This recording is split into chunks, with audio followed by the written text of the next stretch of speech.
पातु शिरसि हृदये कालिकावतु आधारे कालिका पातु पादयोः कालिकावतु दिक्षु मा कालिका पातु विदिक्षु कालिकावतु ऊर्ध्व मे कालिका पातु अधश्च कालिकावतु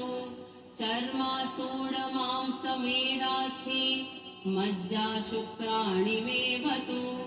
इन्द्रियाणि मनश्चैव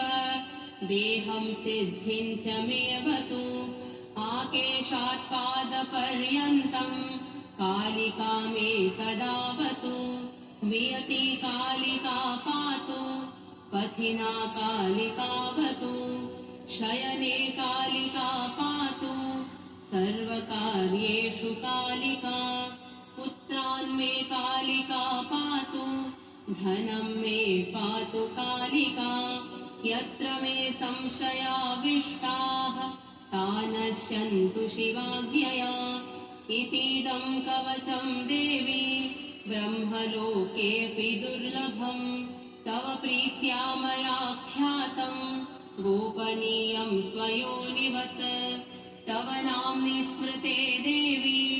सर्वज्ञं च फलं लभेत् सर्वपापक्षयं यान्ति